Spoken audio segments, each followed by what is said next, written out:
Hi friends, പുതിയൊരു ക്ലാസ്സിലേക്ക് ഏവർക്കും സ്വാഗതം. LGS 2024 സിലബസ് ക്ലാസ്സിൽ കേരളം ഭൂമിശാസ്ത്രം എന്ന ഭാഗത്തു നിന്നും കേരളത്തിലെ നദികളെക്കുറിച്ചാണ് നമ്മൾ ഇന്നത്തെ ക്ലാസ്സിൽ പഠിക്കാൻ പോകുന്നത്. നമുക്ക് ക്ലാസ്സിലേക്ക് കടക്കാം. കേരളത്തിലെ ആകെ നദികളുടെ എണ്ണം എത്രയാണ്? 44. കേരളത്തിലാകെ 44 നദികളാണ് ഉള്ളത്. ഇതിൽ പടിഞ്ഞാറോട്ട് ഒഴുകുന്ന നദികളുടെ എണ്ണം എത്രയാണ്? 41. കേരളത്തിലാകെ 44 നദികളിൽ 41 നദികളും പടിഞ്ഞാറോട്ടാണ് ഒഴുകുന്നത്. 3 നദികൾ മാത്രം കിഴക്കോട്ട് ഒഴുകുന്നുണ്ട്.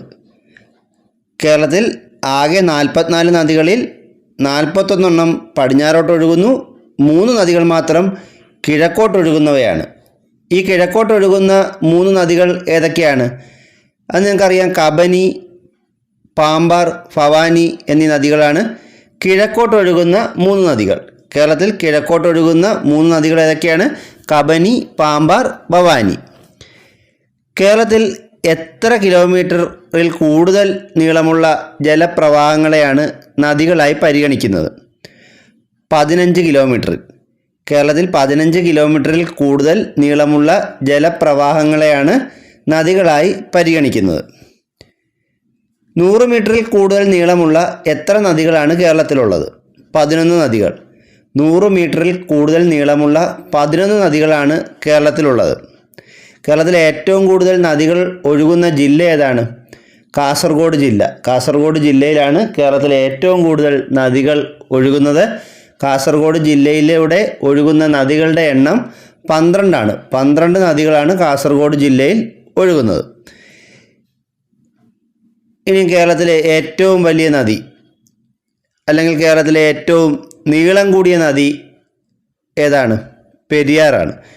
കേരളത്തിലെ ഏറ്റവും വലിയ നദി എന്ന് ചോദിച്ചാൽ, അല്ലെങ്കിൽ ഏറ്റവും നീളം കൂടിയ നദി എന്ന് ചോദിച്ചാലൊക്കെ ഉത്തരം പെരിയാറാണ്. പെരിയാറിൻ്റെ നീളം എത്ര കിലോമീറ്ററാണ്? 244 കിലോമീറ്ററാണ്. പെരിയാറിൻ്റെ നീളം 244 കിലോമീറ്ററാണ്. പെരിയാറിൻ്റെ ഉത്ഭവസ്ഥാനം എവിടെയാണ്? ശിവഗിരി മല. പെരിയാർ ഉത്ഭവിക്കുന്നത് ശിവഗിരി മലയിൽ നിന്നുമാണ്. എന്നാൽ സർക്കാരിൻ്റെ ചില ഔദ്യോഗിക രേഖകളിൽ ചൊക്കാമ്പെട്ടി മലയെന്നും കാണുന്നുണ്ട്. അപ്പോൾ ആ ഒരു പേര് കൂടി നിങ്ങളുടെ ഓർമ്മയിൽ വെക്കുക. കേരളത്തിൽ ഏറ്റവും കൂടുതൽ ജലം വഹിക്കുന്ന നദി പെരിയാറാണ്. കേരളത്തിൽ ഏറ്റവും കൂടുതൽ ജലം വഹിക്കുന്ന നദി എന്ന് ചോദിച്ചാലും ഉത്തരം പെരിയാറാണ്. ഏറ്റവും കൂടുതൽ പോഷക നദികളുള്ള കേരളത്തിലെ നദി ഏതാണ്? പെരിയാറാണ്. ഏറ്റവും കൂടുതൽ പോഷക നദികളുള്ള കേരളത്തിലെ നദി പെരിയാറാണ്. ഏറ്റവും കൂടുതൽ അണക്കെട്ടുകൾ നിർമ്മിച്ചിരിക്കുന്നത് കേരളത്തിൽ ഏത് നദിയിലാണ്? പെരിയാറിലാണ്. കേരളത്തിൽ ഏറ്റവും കൂടുതൽ അണക്കെട്ടുകൾ നിർമ്മിച്ചിരിക്കുന്ന നദി പെരിയാറാണ്. അതുപോലെ കേരളത്തിൽ ഏറ്റവും കൂടുതൽ ജലവൈദ്യുത പദ്ധതികൾ സ്ഥിതി ചെയ്യുന്ന നദിയും പെരിയാറാണ്. അപ്പോൾ ഏറ്റവും കൂടുതൽ പോഷക നദികളുള്ള നദി പെരിയാറാണ്. ഏറ്റവും കൂടുതൽ അണക്കെട്ടുകൾ നിർമ്മിച്ചിരിക്കുന്ന നദി പെരിയാറാണ്. ഏറ്റവും കൂടുതൽ ജലവൈദ്യുത പദ്ധതികൾ സ്ഥിതി ചെയ്യുന്ന നദിയും പെരിയാറാണ്. പെരിയാർ നദിയെ കൗടില്യൻ്റെ അർത്ഥശാസ്ത്രത്തിൽ ഏത് പേരിലാണ് പരാമർശിച്ചിട്ടുള്ളത്? ചൂർണി. കൗടില്യൻ്റെ അർത്ഥശാസ്ത്രത്തിൽ ചൂർണി എന്ന് പരാമർശിച്ചിട്ടുള്ള നദി പെരിയാറാണ്. പെരിയാറിനെ കൂടാതെ അർത്ഥശാസ്ത്രത്തിൽ പരാമർശിച്ചിട്ടുള്ള കേരളത്തിലെ മറ്റൊരു നദി കൂടെയുണ്ട്. അത് പമ്പ നദിയാണ്. കേരളത്തിൻ്റെ ജീവരേഖ എന്നറിയപ്പെടുന്ന നദി ഏതാണ്? പെരിയാറാണ്. കേരളത്തിൻ്റെ ജീവരേഖ എന്നറിയപ്പെടുന്ന നദി പെരിയാറാണ്. പെരിയാറിൻ്റെ പോഷക നദികൾ ഏതെല്ലാമാണ്? മുല്ലയാർ, മുതിരമ്പുഴയാർ, പെരുന്തുറയാർ, കട്ടപ്പനയാർ, ചെറുതോണിയാർ, ഇടമലയാർ, പെരിഞ്ഞാംകുട്ടിപ്പുഴ എന്നിവയാണ് പെരിയാറിൻ്റെ പോഷക നദികൾ. പെരിയാറിൻ്റെ പോഷക നദികൾ ഏതൊക്കെയാണ്? മുല്ലയാർ, മുതിരമ്പുഴ, പെരുന്തുറയാർ, കട്ടപ്പനയാർ, ചെറുതോണിയാർ, ഇടമലയാർ, പെരിഞ്ഞാംകുട്ടിപ്പുഴ എന്നിവയാണ് പെരിയാറിൻ്റെ പോഷക നദികൾ. മുല്ലപ്പെരിയാർ ഡാം സ്ഥിതി ചെയ്യുന്ന നദി ഏതാണ്? മുല്ലപ്പെരിയാർ ഡാം സ്ഥിതി ചെയ്യുന്ന നദി ഏതെന്ന് ചോദിച്ചാൽ നമുക്കൊറ്റ ഇതിൽ പെരിയാർ എന്ന് പറയാം.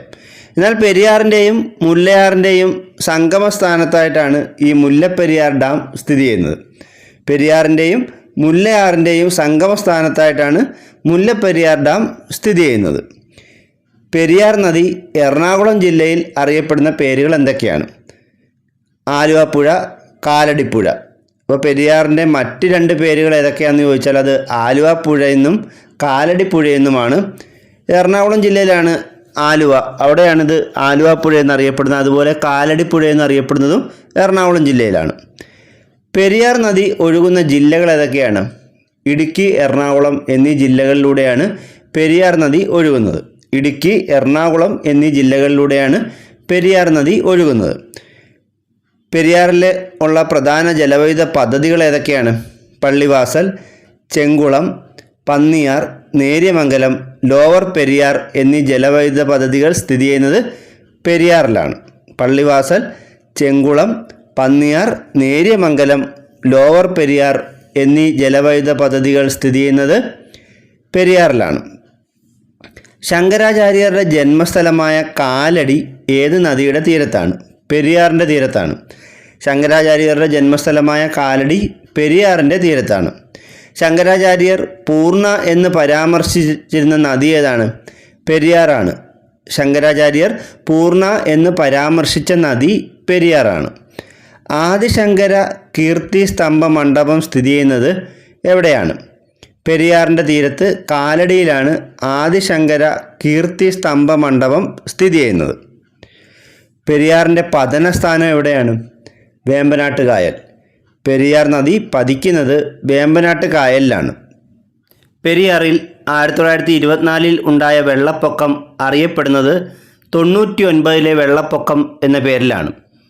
പെരിയാറിൽ 1924 ഉണ്ടായ വെള്ളപ്പൊക്കം അറിയപ്പെടുന്നത് ഏത് പേരിലാണ്? 99 വെള്ളപ്പൊക്കം എന്ന പേരിലാണ്. പെരിയാറിൽ 1341 ഉണ്ടായ വെള്ളപ്പൊക്കത്തെ തുടർന്ന് നശിച്ചുപോയ തുറമുഖം ഏതാണ്? കൊടുങ്ങല്ലൂർ. പെരിയാറിൽ 1341 ഉണ്ടായ വെള്ളപ്പൊക്കത്തെ തുടർന്ന് നശിച്ചുപോയ തുറമുഖമാണ് കൊടുങ്ങല്ലൂർ. കേരളത്തിലെ 2ാമത്തെ വലിയ നദി ഏതാണ്? ഭാരതപ്പുഴയാണ്. കേരളത്തിലെ 2ാമത്തെ വലിയ നദി ഭാരതപ്പുഴയാണ്. പ്രാചീന കാലത്ത് പേരാർ എന്നറിയപ്പെട്ടിരുന്ന നദി ഏതാണ്? ഭാരതപ്പുഴ. പ്രാചീന കാലത്ത് പേരാർ എന്നറിയപ്പെട്ടിരുന്ന നദി ഭാരതപ്പുഴയാണ്. നിള, പൊന്നാനിപ്പുഴ എന്നീ പേരുകളിൽ അറിയപ്പെടുന്ന നദി ഏതാണ്? ഭാരതപ്പുഴ. നിള, പൊന്നാനിപ്പുഴ എന്നീ പേരുകളിൽ അറിയപ്പെടുന്ന നദി ഭാരതപ്പുഴയാണ്. കേരളത്തിലെ നൈൽ എന്നറിയപ്പെടുന്ന നദി ഏതാണ്? ഭാരതപ്പുഴയാണ്. കേരളത്തിലെ നൈൽ എന്നറിയപ്പെടുന്നത് ഭാരതപ്പുഴയാണ്. ഭാരതപ്പുഴയുടെ നീളം എത്ര കിലോമീറ്റർ വരും? 209 കിലോമീറ്റർ. ഭാരതപ്പുഴയുടെ നീളം 209 കിലോമീറ്റർ ആണ്. ഭാരതപ്പുഴയുടെ ഉത്ഭവസ്ഥാനം എവിടെയാണ്? പശ്ചിമഘട്ടത്തിലെ ആനമല. ഇത് തമിഴ്നാട്ടിലാണ്. തമിഴ്നാട്ടിൽ നിന്നുമാണ് ഭാരതപ്പുഴ ഉത്ഭവിക്കുന്നത്. പശ്ചിമഘട്ടത്തിലെ ആനമലയിൽ നിന്നുമാണ് ഭാരതപ്പുഴ ഉത്ഭവിക്കുന്നത്. ഭാരതപ്പുഴയെ വെള്ളിയാങ്കോട് കായലുമായി ബന്ധിപ്പിക്കുന്ന കനാൽ ഏതാണ്? പൊന്നാനി കനാൽ. ഭാരതപ്പുഴയെ വെള്ളിയാങ്കോട് കായലുമായി ബന്ധിപ്പിക്കുന്ന കനാൽ മലപ്പുറം ജില്ലയിലെ പൊന്നാനി കനാലാണ്. ചിറ്റൂരിൽ ഭാരതപ്പുഴ അറിയപ്പെടുന്ന പേരെന്താണ്? ശോകനാശിനി പുഴ. ചിറ്റൂരിൽ ഭാരതപ്പുഴ അറിയപ്പെടുന്നത് ശോകനാശിനി പുഴ എന്ന പേരിലാണ്. ഭാരതപ്പുഴയെ ശോകനാശിനി പുഴ എന്ന് വിശേഷിപ്പിച്ചതാരാണ്? എഴുത്തച്ഛനാണ്. ഭാരതപ്പുഴയെ ശോകനാശിനി പുഴ എന്ന് വിശേഷിപ്പിച്ചത് തുഞ്ചത്ത് രാമാനുജൻ എഴുത്തച്ഛനാണ്. ഭാരതപ്പുഴയുടെ പ്രധാന പോഷക നദികൾ ഏതെല്ലാമാണ്? കണ്ണാടിപ്പുഴ, തൂതപ്പുഴ, ഗായത്രിപ്പുഴ, കൽപ്പാത്തിപ്പുഴ. ഭാരതപ്പുഴയുടെ പ്രധാന പോഷക നദികൾ കണ്ണാടിപ്പുഴ, തൂതപ്പുഴ, ഗായത്രിപ്പുഴ, കൽപ്പാത്തിപ്പുഴ എന്നിവയാണ്. ഭാരതപ്പുഴ ഒഴുകുന്ന ജില്ലകൾ ഏതൊക്കെയാണ്? പാലക്കാട്, മലപ്പുറം, തൃശ്ശൂർ. ഭാരതപ്പുഴ ഒഴുകുന്ന ജില്ലകൾ പാലക്കാട്, മലപ്പുറം, തൃശ്ശൂർ എന്നീ ജില്ലകളിലൂടെയാണ് ഭാരതപ്പുഴ ഒഴുകുന്നത്. സൈലന്റ് വാലിയിലൂടെ ഒഴുകുന്ന നദി ഏതാണ്? കുന്തിപ്പുഴയാണ്. സൈലന്റ് വാലിയിലൂടെ ഒഴുകുന്ന നദി കുന്തിപ്പുഴയാണ്. കുന്തിപ്പുഴ ഏത് നദിയുടെ പ്രധാന ഉപനദിയാണ്? തൂതപ്പുഴ. കുന്തിപ്പുഴ ഏത് നദിയുടെ പ്രധാന ഉപനദിയാണ്? തൂതപ്പുഴയുടെ പ്രധാന ഉപനദിയാണ്. തൂതപ്പുഴയുടെ ഉത്ഭവസ്ഥാനം എവിടെയാണ്? സൈലൻറ്റ് വാലിയാണ്. അപ്പോൾ സൈലൻറ്റ് വാലിയിൽ നിന്നും ഉത്ഭവിക്കുന്ന നദി ഏതാണ്? തൂതപ്പുഴ. സൈലൻറ്റ് വാലിയുടെ ഒഴുകുന്ന നദി ഏതാണ്? കുന്തിപ്പുഴ. മാമാങ്കം നടത്തിയിരുന്ന തിരുനാവായ ഏത് നദിയുടെ തീരത്താണ്? ഭാരതപ്പുഴ. മാമാങ്കം നടത്തിയിരുന്ന തിരുനാവായ ഭാരതപ്പുഴയുടെ തീരത്താണ്, മലപ്പുറം ജില്ലയിൽ. കുഞ്ചൻ നമ്പ്യാരുടെ ജന്മസ്ഥലമായ കിള്ളിക്കുറിശി മംഗലം സ്ഥിതി ചെയ്യുന്നത് ഏത് നദിയുടെ തീരത്താണ്?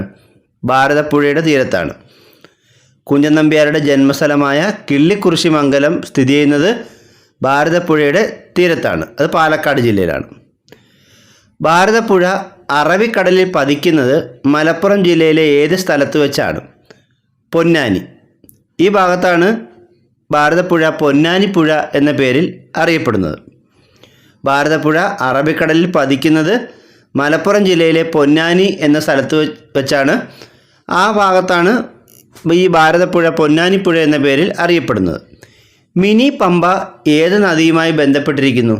ഭാരതപ്പുഴയുമായി ബന്ധപ്പെട്ടതാണ് മിനി പമ്പ എന്ന പദപ്രയോഗം. ഇനി മിനി പമ്പ എന്താണെന്ന് നമുക്ക് നോക്കാം. ഭാരതപ്പുഴയുടെ തീരത്ത് മലപ്പുറം ജില്ലയിൽ കുറ്റിപ്പുറം പാലത്തിന് സമീപമുള്ള സ്നാനഘട്ടം ഔദ്യോഗികമായി ശബരിമല ഇടത്താവളമായി പ്രഖ്യാപിച്ചു. ഇത് അറിയപ്പെടുന്ന മിനി പമ്പ എന്ന പേരിലാണ്. അപ്പം മിനി പമ്പ എന്ന് പറഞ്ഞാൽ എന്താണ്? ഭാരതപ്പുഴയുടെ തീരത്ത് മലപ്പുറം ജില്ലയിൽ കുറ്റിപ്പുറം പാലത്തിന് സമീപമുള്ള സ്നാനഘട്ടം ഔദ്യോഗികമായി ശബരിമല ഇടത്താവളമായി പ്രഖ്യാപിച്ചു. ഇതാണ് മിനി പമ്പ എന്ന് അറിയപ്പെടുന്നത്. ഭാരതപ്പുഴയുടെ പുനരുജ്ജീവനം ലക്ഷ്യമാക്കി കേന്ദ്ര സർക്കാർ ആരംഭിക്കുന്ന വിജ്ഞാന കേന്ദ്രം ഏതാണ്? നിള വിജ്ഞാന കേന്ദ്രം. ഭാരതപ്പുഴയുടെ പുനരുജ്ജീവനം ലക്ഷ്യമാക്കി കേന്ദ്ര സർക്കാർ ആരംഭിക്കുന്ന വിജ്ഞാന കേന്ദ്രം നിള വിജ്ഞാന കേന്ദ്രമാണ്. ഇതിൻ്റെ പണി ആരംഭിച്ചത് 2020 ഇത് ഉദ്ഘാടനം ചെയ്തത്. നിളയുടെ കഥാകാരൻ എന്നറിയപ്പെടുന്ന ആരാണ്? MD വാസുദേവൻ നായർ. നിളയുടെ കഥാകാരൻ എന്നറിയപ്പെടുന്നത് MD വാസുദേവൻ നായരാണ്. നിളയുടെ കവി എന്നറിയപ്പെടുന്ന ആരാണ്? P കുഞ്ഞിരാമൻ നായർ. നിളയുടെ കഥാകാരൻ MD വാസുദേവൻ നായരും നിളയുടെ കവി എന്നറിയപ്പെടുന്നത് P കുഞ്ഞിരാമൻ നായരുമാണ്. കേരളത്തിലെ മൂന്നാമത്തെ നീളം കൂടിയ നദി ഏതാണ്? പമ്പ നദിയാണ്. അപ്പോൾ വലിപ്പത്തിൻ്റെ അല്ലെങ്കിൽ നീളത്തിൻ്റെ അടിസ്ഥാനത്തിൽ 1-ാം സ്ഥാനം പെരിയാർ, 2-ാം സ്ഥാനം ഭാരതപ്പുഴ, 3-ാം സ്ഥാനം പമ്പ നദിക്കാണ്. പമ്പ നദിയുടെ നീളം 176 കിലോമീറ്ററാണ്. പെരിയാറിൻ്റെ നീളം 244 കിലോമീറ്റർ, ഭാരതപ്പുഴയുടെ നീളം 209 കിലോമീറ്റർ, പമ്പ നദിയുടെ നീളം 176 കിലോമീറ്റർ. പമ്പ നദി ഉത്ഭവിക്കുന്നത് എവിടെ നിന്നാണ്? ഇടുക്കി ജില്ലയിലെ പീരുമേട് എന്ന സ്ഥലത്തിന് അടുത്തുള്ള പുളിച്ചിമലയിൽ നിന്നുമാണ് പമ്പ നദി ഉത്ഭവിക്കുന്നത്.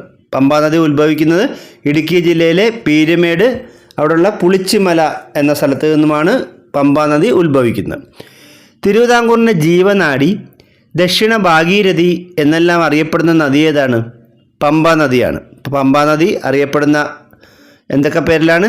തിരുവിതാംകൂറിൻ്റെ ജീവനാഡി, ദക്ഷിണ ഭാഗീരഥി എന്നെല്ലാം അറിയപ്പെടുന്നത് പമ്പ നദിയാണ്.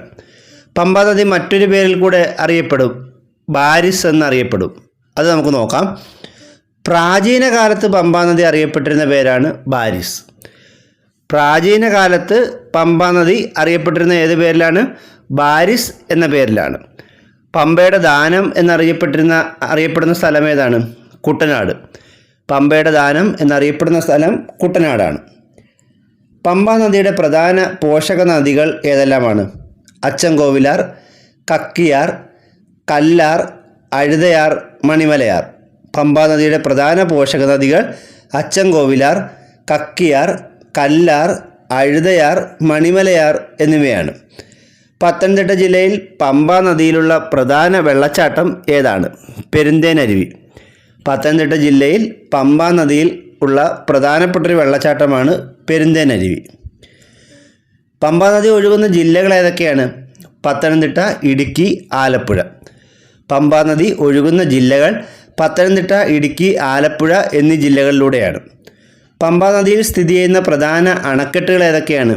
Sabari dam, Kakkad dam. പമ്പ നദിയിൽ സ്ഥിതി ചെയ്യുന്ന പ്രധാന അണക്കെട്ടുകൾ ശബരി ഡാം, കക്കാട് ഡാം എന്നീ അണക്കെട്ടുകളാണ്. ശബരിമല, എടത്വാപ്പള്ളി എന്നീ തീർത്ഥാടന കേന്ദ്രങ്ങൾ സ്ഥിതി ചെയ്യുന്ന നദീതീരം ഏതാണ്? പമ്പാ നദി. ശബരിമല, എടത്വാപ്പള്ളി. ശബരിമല പത്തനംതിട്ട ജില്ലയാണെന്നറിയാം. എടത്വാപ്പള്ളി ഏത് ജില്ലയാണ്? ആലപ്പുഴ ജില്ലയിലാണ്. എടത്വാപ്പള്ളി എന്നീ തീർത്ഥാടന കേന്ദ്രങ്ങൾ സ്ഥിതി ചെയ്യുന്ന നദീതീരം പമ്പാ നദീ തീരമാണ്. മാരാമൺ കൺവെൻഷൻ, ചെറുകോൽപ്പുഴ ഹിന്ദുമത സമ്മേളനം എന്നിവ നടക്കുന്ന നദീതീരം ഏതാണ്? പമ്പാ നദി. മാരാമൺ കൺവെൻഷൻ, ചെറുകോൽപ്പുഴ ഹിന്ദുമത സമ്മേളനം എന്നിവ നടക്കുന്നത് പമ്പാ നദീ തീരത്താണ്. പമ്പാ നദിയിൽ നടക്കുന്ന പ്രധാന വള്ളംകളികൾ ഏതൊക്കെയാണ്? ആറന്മുള ഉത്രട്ടാതി വള്ളംകളി. ആറന്മുള ഉത്രട്ടാതി വള്ളംകളി. വള്ളസദ്യയൊക്കെ വളരെ പ്രസിദ്ധമാണ് ഇവിടുത്തെ. അതുപോലെ ചമ്പക്കുളം, മൂലം വള്ളംകളി. അപ്പോൾ ഈ രണ്ട് പ്രധാനപ്പെട്ട വള്ളംകളികൾ നടക്കുന്നത് പമ്പാ നദിയിലാണ്. പമ്പാ നദി പതിക്കുന്നത് എവിടെയാണ്? വേമ്പനാട്ട് കായലിൽ. പമ്പാ നദി പതിക്കുന്നത് വേമ്പനാട്ട് കായലിലാണ്. ഇപ്പോൾ കേരളത്തിലെ നദികളെക്കുറിച്ചുള്ള ക്ലാസ് ഇവിടെ അവസാനിക്കുന്നില്ല. അടുത്ത പാർട്ടിൽ നമ്മൾ കേരളത്തിലെ മറ്റ് നദികളെക്കുറിച്ച് പഠിക്കുന്നതാണ്. അപ്പോൾ ഇന്നത്തെ ക്ലാസ് ഇവിടെ അവസാനിപ്പിക്കുകയാണ്. കൂടുതൽ അറിവുകളുമായി മറ്റൊരു ക്ലാസ്സിൽ വീണ്ടും കാണാം. Thank you.